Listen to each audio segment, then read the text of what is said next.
There's something very powerful about having a central character who is a vulnerable young woman. Intelligent, vulnerable, little geeky, who you connect with. And I think that the whole idea of connecting with a character is missed in a lot of the subsequent horror movies that just basically tried to replicate the action and actually exaggerate the action without replicating what was key, which is this connection to this girl.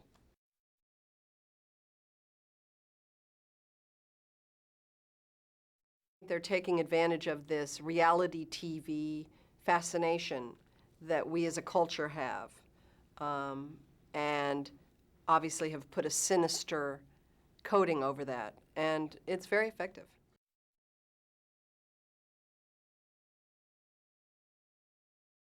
I knew there was going to be a meeting with these two people, and I knew that she was going to say something to him. And so what I asked them to do was make sure that what she said was, "I am not afraid of you. So you have failed." So ultimately your boogeyman thing has failed.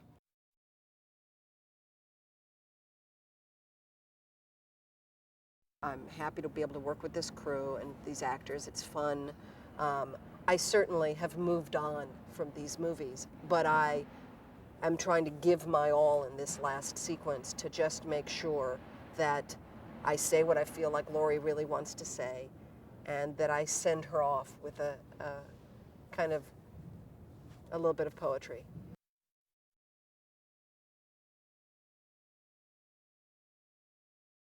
Laurie obviously has changed over the years. It's not like she's this little repressed virgin anymore. I mean, she's a weathered, tired, beaten down human being because of all of the things she has suffered through. And the guilt and the shame, you know, I mean, obviously she's caused other people to die. I mean, there's, yeah, a whole series of traumas that have occurred for this person. So I'm not, I think the little girl we once knew and liked a lot is no longer, you know, really who's here anymore.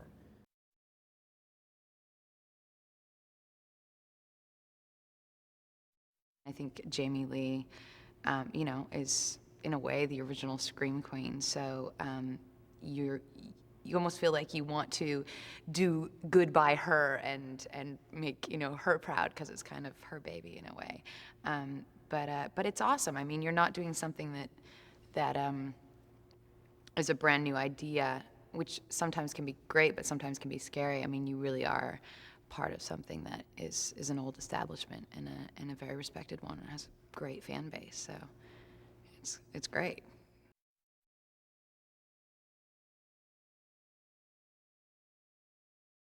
It's one of those things that it doesn't matter how many times you've seen the Halloween films or how many times you've seen the mask sitting on the mannequin.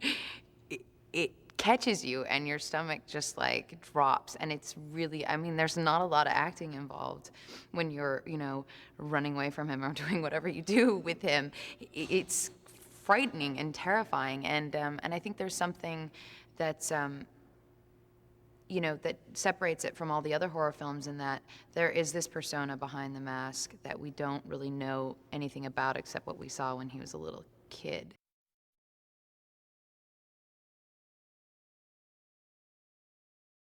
She's scared of her own shadow, basically. You know, not really sure on the guy end of things, not really sure where she fits into this whole group because they are a wild and crazy bunch, and not really quite sure how she got roped into this whole experiment.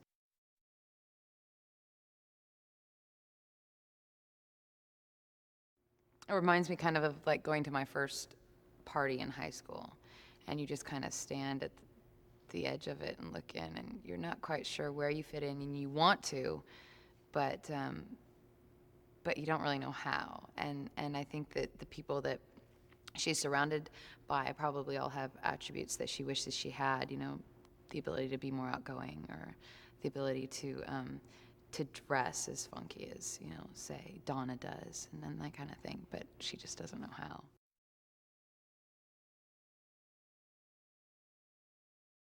She is one of a kind. I mean, I don't think that you meet that many people, especially in this business, who just have it completely together. And she is, she's a professional. She's someone definitely that you look at and go, if that's where I'm headed for, it's not a bad place to be. She's awesome. So only the highest of regards for her.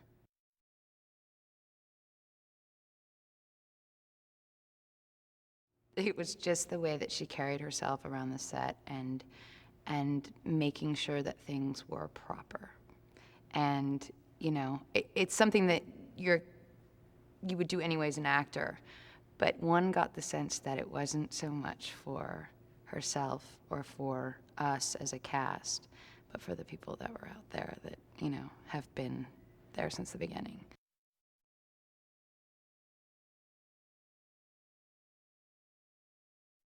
I asked my son, he was 17, why do you pay money to get scared? He said, Daddy, I take a girl to the movies. After 5 minutes, either she's hugging me or I'm grabbing her.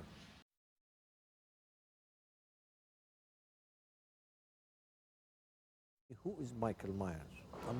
Michael Myers is a mask. Anybody could be under the mask and all this. But always my struggle is that really Michael Myers is a shape. The least we see him, the more effective it is. Leave it to the imagination of the audience.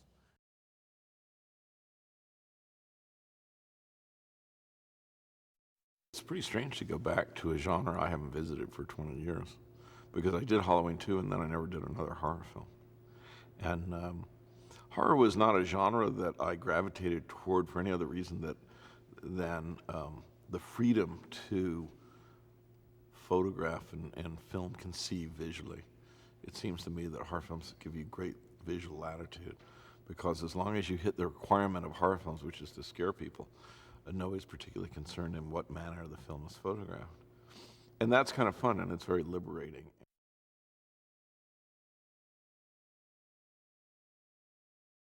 Kids are picking up digital cameras, both still cameras and video cameras, and really creating their own worlds.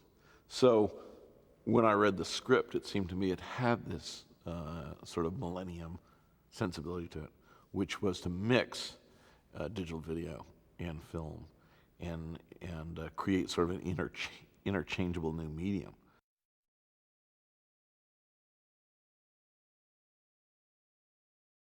Now that I'm getting the opportunity to be a part of something that I've been a fan of for such a long time, it's a whole nother level of appreciation for it, because I get to see the things that I've been a fan of for so long. It's astonishing me to see how they put together the whole, the Michael Myers being, and the energy that has to go with him, and everything from the movement to his strength to his, just the vibe about him. You get to understand it from a better and a different perspective that I can appreciate in a whole new way.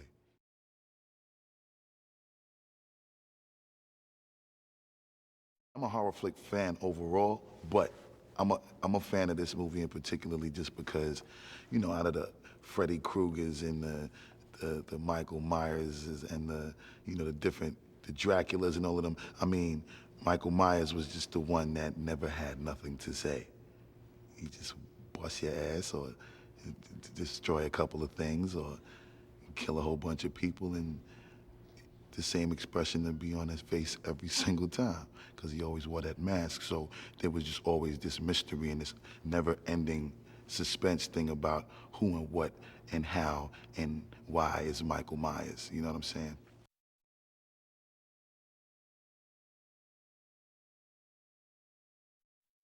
Freddie is this guy that is pretty much like an aspiring young entrepreneur, and he's doing his thing, and he got his little business mind focus on, and he's getting this company together he calls Dangertainment, and it's this thing on the internet where he thought about a concept, which was to broadcast a live action as it was happening television or internet series through this contest that he put together where 6 students were chosen to go into the home of the most brutal mass murderer in all history, which is Mike Myers.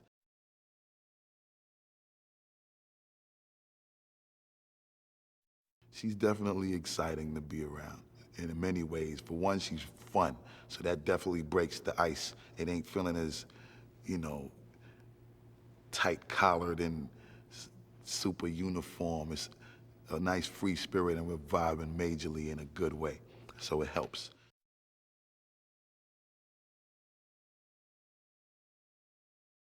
I think being in this horror movie is gonna help me to deal with other horror movies because I'll be able to see the process, how people die, you know, the body doubles, the special effects. So maybe breaking it down like this will help me deal with going to the Cineplex and experiencing it, not being too scared.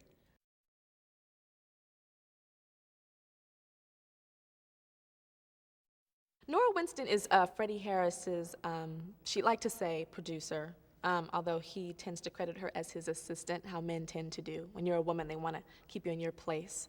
And she is not desperate, but she's very, she wants to move up the ladder. She's very upset with how Freddie, you know, treats her and tries to keep her in the background, and he gets all the camera attention, and she's trying to change that.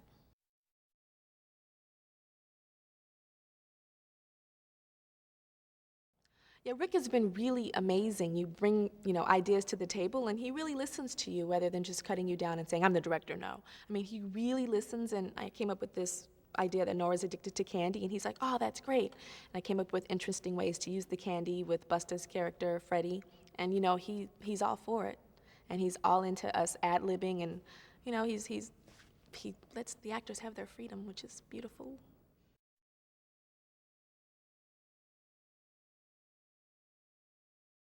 Yeah, it was really nice because he was like, yo, Ma, you know, when I heard you was doing this, you know, I was like, oh, you know, it's cool because, like, we had that past thing going, you know, so I had, like, this comfort level with you. So, likewise, Busta.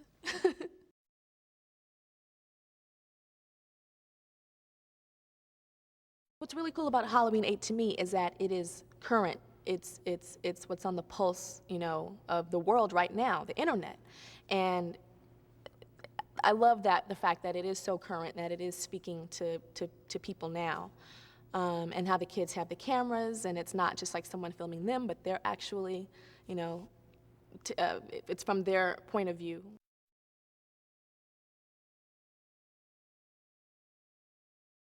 The weird and scary thing about Mike Myers to me is I see him walking around, you know, on set, and he has this mask, and it doesn't have any emotion. So that's spooky to me, to be able to kill and just to have this kind of stoic face. It's like,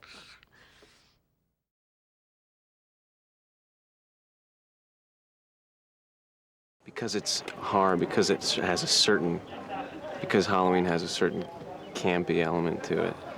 You know, one can allow themselves the freedom to just feel okay about playing and not worry about, you know, my acting, just to play and to essentially to get to the essence of acting, which is, you know, having a good time. To me, that, you know, that's what it offers.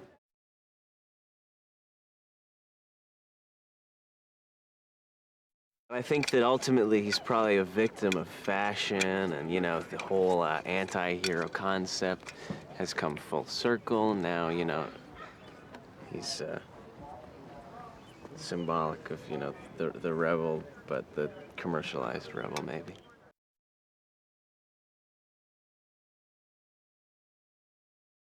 It's scary to see him on set, you know? It's like, there he is walking around all the time. I don't even know who's playing him. I've never even met the guy. He just walks around. I don't even know if he has a face under it.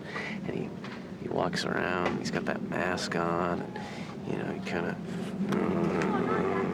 it isn't, I don't know, it's spooky. What makes him so scary? The mask. The mask.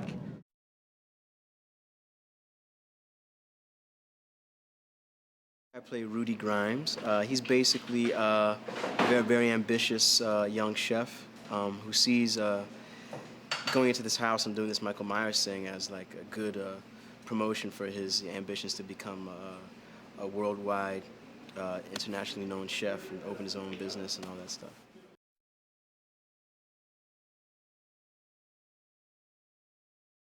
on one hand, it's serious stuff. I mean, people are dying, but on the other hand, it's a horror movie. It's Halloween, so we laugh about every scene. Like we have like our own alternative version of every scene that's funny, and we crack ourselves up.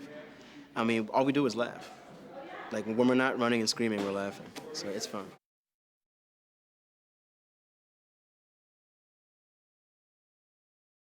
There's something about the Halloween movies that gets you to care about the characters that are being chased and killed. You know, like, I think that the Halloween movies, from what I've seen, I haven't seen a lot of them, but from what I've seen, they get you to a point where you care about the people.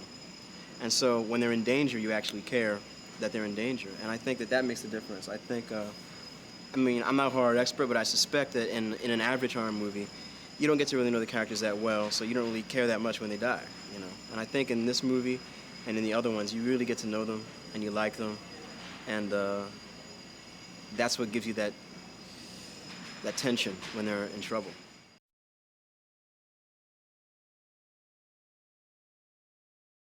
I think that people like to be affected emotionally in whatever way it is, whether it's to be scared or moved with romance, or, you know, moved with sadness or great joy. You know, anything that taps into your emotions, people, I think, latch onto it. And being scared is something that's very immediate, very sharp, and I think that just goes along with that general need we have to be affected emotionally when we go to a play or see a movie.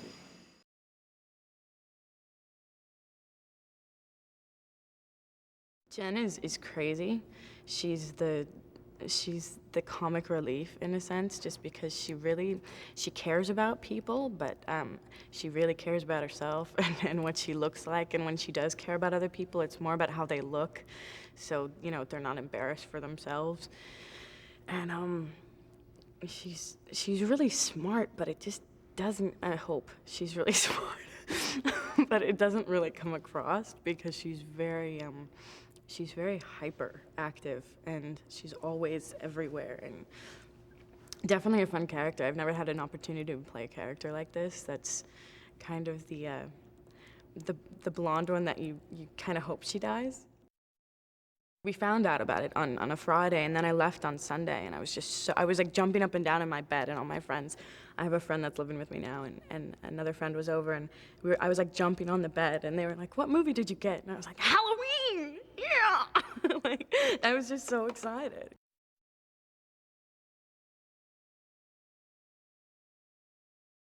Rick's really cool. Yeah, he definitely gives you the opportunity to take a step and be a little bit more creative, and do the research on your character and bring that into the film, because, like, you know, you've read the script and you become this person in a sense, and then Rick comes in and he's kind of like, you know, the father figure that's like, well, what do you know, and it's fun, and he's just as crazy as we are, which is really cool. He's like a big kid.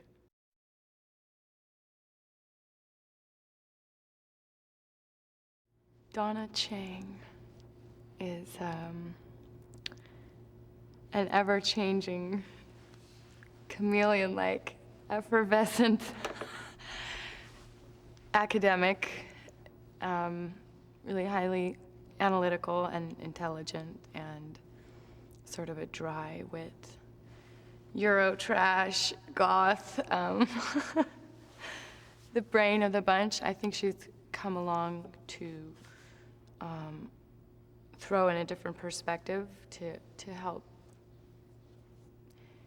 She's gonna be one of the people who's not completely buying into the whole, oh, Mike Myers. She's there to sort of stand back, even try to maybe expose it a little or debunk it or bring in a different perspective.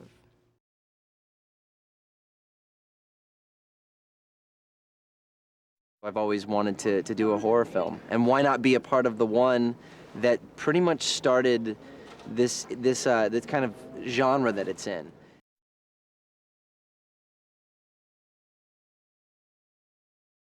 He's a law student, and basically, Bill, I don't want to like, because I've talked with Rick, the director, a bunch of times, and he didn't really want to like peg him into one sort of thing. but he's definitely like a little bit of a jerk, a little bit of a womanizer, a little bit of, you know, the guy who doesn't care, and a little bit of just a little off kilter from the rest of the group.